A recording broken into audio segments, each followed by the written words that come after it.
Shalom saudara-saudari, dimanapun kita berada, apa kabarnya hari ini? Saya berharap kita semua dalam keadaan baik, sehat dan penuh sukacita.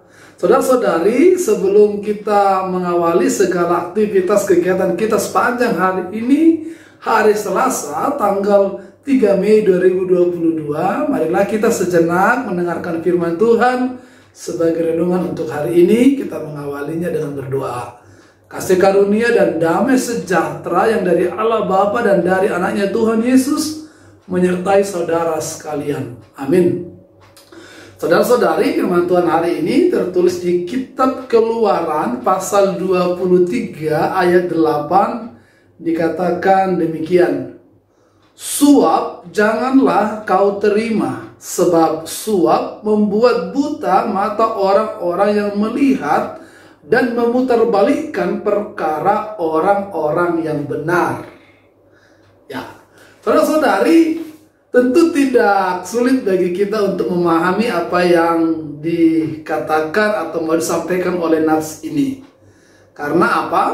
Karena kita sendiri bisa menyaksikan dengan mata kepala, atau kita bisa mendengar ada banyak peristiwa, atau mungkin kita juga pernah melakukan dan mungkin menerima juga apa yang dikatakan dengan suap, sogok, atau memberikan sesuatu untuk memperoleh sebuah perkara atau memenangkan sebuah perkara. Nah, saudara-saudari, praktek suap dan memberi suap itu sungguh-sungguh memang dapat membuat sebuah perkara yang tadinya sesuatu akan ditegakkan dengan benar menjadi berpihak kepada sang pemberi suap. Orang-orang yang menerima suap tidak lagi bisa berdiri di atas keadilan dan kebenaran, tidak lagi bisa berdiri di atas penegakan hukum yang adil bagi semua yang mengharapkan kebenaran. Karena apa? Karena orang yang menerima suap seperti yang dikatakan oleh firman Tuhan hari ini, matanya tidak lagi melihat kepada apa yang benar, matanya tidak lagi mendasarkan keputusan yang akan dia ambil kepada hukum yang adil dan yang benar, tapi tentu dia akan lebih berpihak kepada orang yang memberikan suap, apakah orang itu benar atau tidak, karena dia sudah menerima sesuatu yang diberikan kepadanya. Nah, oleh karena itu suap ini sangat bahaya sekali bagi orang-orang yang mengambil sebuah keputusan, bagi orang-orang yang menentukan sebuah keputusan. Dan ini akan sangat mengorbankan orang-orang yang mengharapkan sebuah tegaknya kebenaran, sebuah keadilan. Karena bagi orang-orang yang mengharapkan keadilan dan tegaknya kebenaran, mereka tidak akan mendapatkan itu dari orang-orang yang menegakkan, ketika orang yang menegakkan itu sudah menerima suap di dalam hidupnya. Saudara-saudara, ternyata bukan hanya di zaman kita, ya, tidak hanya di zaman saat ini saja praktek itu.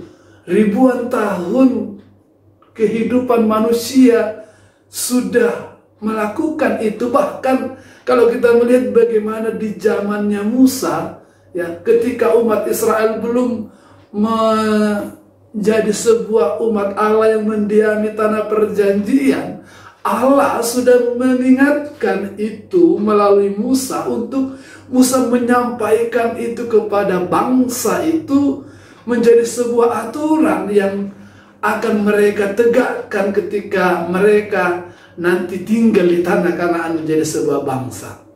Ini menjadi peraturan yang akan mengatur hak-hak setiap orang untuk mendapatkan keadilan dan penegakan keadilan di dalam setiap perkara yang mereka alami.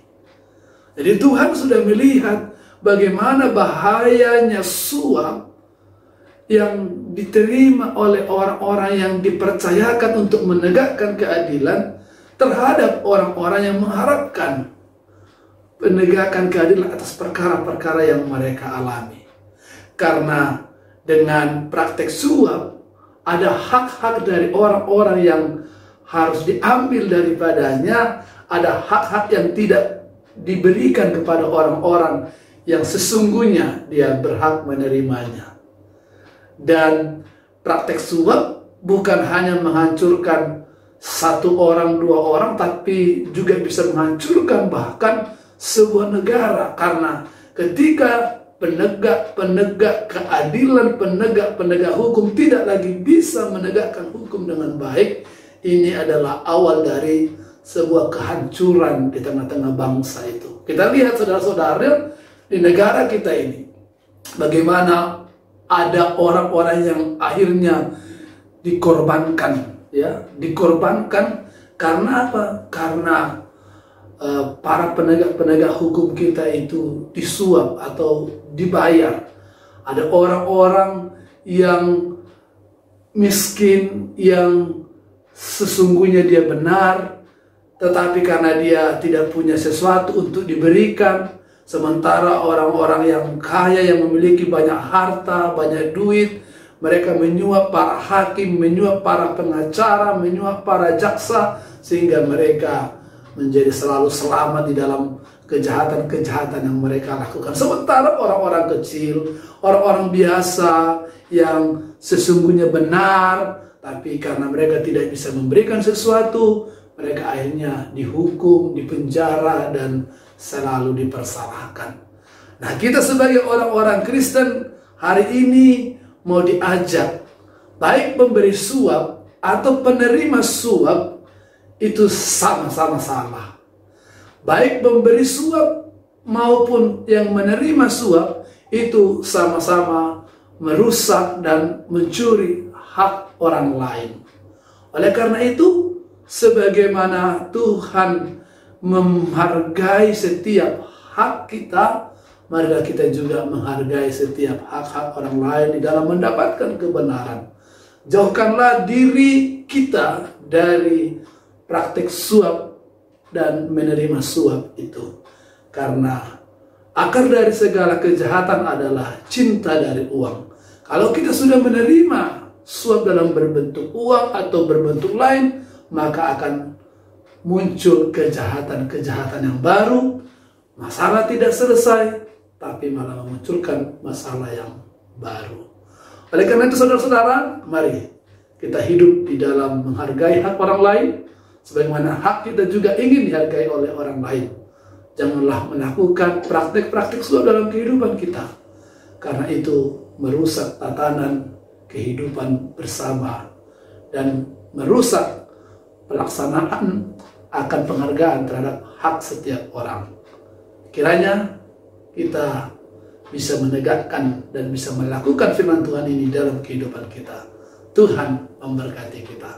Amin, kita berdoa. Terima kasih Tuhan atas firman Tuhan yang kembali mengingatkan kami untuk menjauhkan diri dari melakukan praktek-praktek suap, baik di dalam memberi suap untuk memenangkan sebuah perkara atau menerima suap, karena itu bisa membutakan kami atas kebenaran dan bisa membuat kami tidak lagi melihat apa yang benar di hadapan Tuhan, di hadapan manusia. Memutarbalikkan fakta, yang benar menjadi salah, yang salah menjadi benar. Terima kasih Bapa. Dan nama Tuhan Yesus kami berdoa dan mengucap syukur.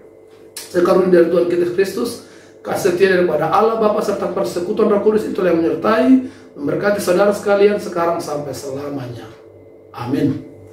Selamat bekerja. Tuhan Yesus menyertai dan memberkati kita sepanjang hari ini. Horas.